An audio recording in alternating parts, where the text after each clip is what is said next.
तर ससून रुग्णालयातून आणखी एक महत्त्वाची बातमी समोर येते। ससून रुग्णालयातील रक्त चाचणी विभागातील एक कर्मचारी पळून गेल्याचं समोर आलंय। रक्त चाचणी विभागातील एक कर्मचारी चौकशीच्या भीतीने पळाला अशी माहिती मिळते। पुणे पोलिसांची एक टीम या पळालेल्या कर्मचाऱ्याच्या सध्या शोधात आहे। पोलीस ताब्यात घेतील या भीतीने हा कर्मचारी पळून गेल्याची सुद्धा माहिती मिळते। तर ससून हॉस्पिटल या ठिकाणी आता चौकशी समिती पोहोचलेली आहे। सोबतच महाविकास आघाडीचे नेते रवींद्र धंगेकर हे देखील पोहोचलेले आहेत आणि आता याच रक्त तपासणी विभागातला एक कर्मचारी पोलिसांच्या भीतीने पळून गेल्याची माहिती आहे। प्रदीप कापसे आपले प्रतिनिधी सोबत आहेत। प्रदीप, इतकी भीती कर्मचाऱ्यांमध्ये आहे का? हा कुठला कर्मचारी नेमका पळून गेलाय?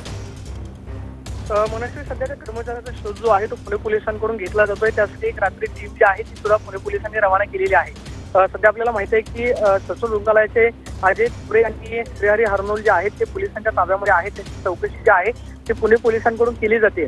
मात्र ज्या दिवशी खरं तर ब्लड रिपोर्टमध्ये फेरफार झाला त्या दिवशी कोणते कर्मचारी खरं तर त्या रक्त चाचणी विभागामध्ये उपस्थित होते त्या कर्मचाऱ्यांची चौकशी जी आहे ते पुणे पोलिसांकडून केली जाणार आहे। मात्र सध्याची सूत्रांकडून माहिती मिळते ते म्हणजे एक कर्मचारी जो आहे रक्त चाचणी विभागामध्ये काम करणारा तो पुण्याच्या बाहेर पळून गेल्याची माहिती आहे।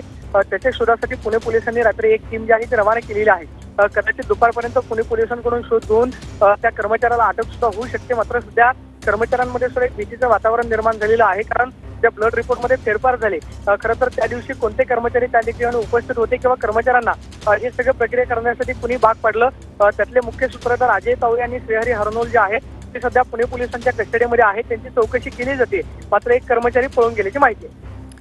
त्यामुळे एक कर्मचारी चौकशीच्या भीतीने पळून गेल्याचं आता समोर आलेलं आहे। ससून रुग्णालयामध्ये चौकशी समिती पोहोचलेली आहे। धन्यवाद या सविस्तर माहितीबद्दल।